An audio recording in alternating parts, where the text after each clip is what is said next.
Hello guys, के छ सबैजना सन्चै हुनुहुन्छ होला। म पनि एकदम ठिक छु। आज चाहिँ फेरि म अर्को भिडियो लिएर आइसकेको छु। सो भिडियो चाहिँ रहेको छ, तपाईँहरूले देखिसक्नु भएको छ। यहाँको केही भ्यूहरू देखाउन म चाहिँ भिडियो बनाइरहेको छु। सो भिडियो चाहिँ पवार आएको छ, किन भन्दा यहाँको सिन एकदम राम्रो छ नि त।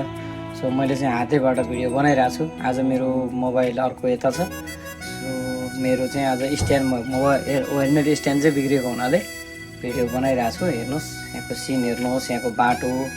म चाहिँ अहिले यति बेला ठ्याक्कै थाहा छँदैछ दुबईमा छु। दुबईको अबुधाबीमा हेर्नुहोस् समुद्र पुरेर भिडियो बनाएको छ। यहाँ चाहिँ म चाहिँ अहिले फर्स्ट अफ अल डेलिभरी दिन आएको।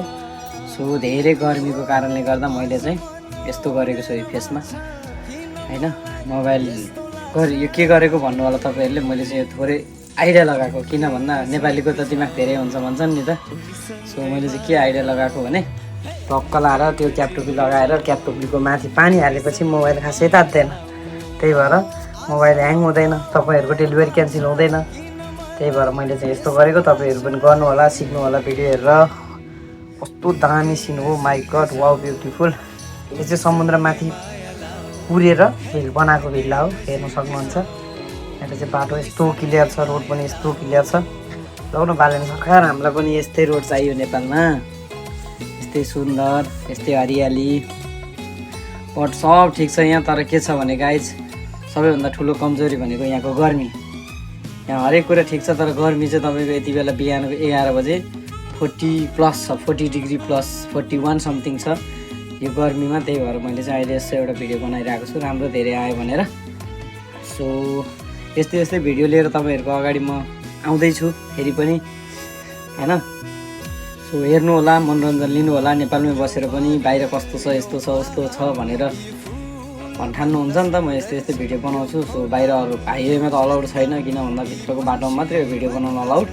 सो मैले चाहिँ त्यही भएर खाली बाटो देखेर एउटा भिडियो बनाइदिएको। हातमा त पनि हातमै मोबाइल लिएर एउटा गाडी भर्खर आएर त अहिलेसम्म बाटो पुरै क्लियर थियो। आज चाहिँ सन्डे रहेको छ, त्यही भएर नै होला मेबी। अनि अर्को कुरा, मेरो चाहिँ अर्को डेलिभरी कहिले आउँछ थाहा छैन। काम चाहिँ सजिलो छ, एकदम सजिलो छ। तपाईँहरू पनि आउनु होला, किन भन्दा यो काममा त तपाईँहरूको टेन्सन केही हुँदैन। आउने हो, आफ्नै काम गर्ने हो, त्यसपछि कसैले केही भन्दैन, आनन्द छ। बाइक कुदाउने गाह्रो नै हुँदैन। यही तातो गाह्रो भनेको यही तातो घाम मात्रै हो गाइज, बुझ्नु होला मिलाएर। खजुरको रुखहरू पाउँछ यहीँ, खजुर पनि खानु पाइन्छ बेला बेला। तर चोरो भने चाहिँ झट्टी हान्छन् फेरि। अलि मिलाएर खानु होला, किनकि अहिले त खाने बेला भएको छैन, अलिक पछि है त।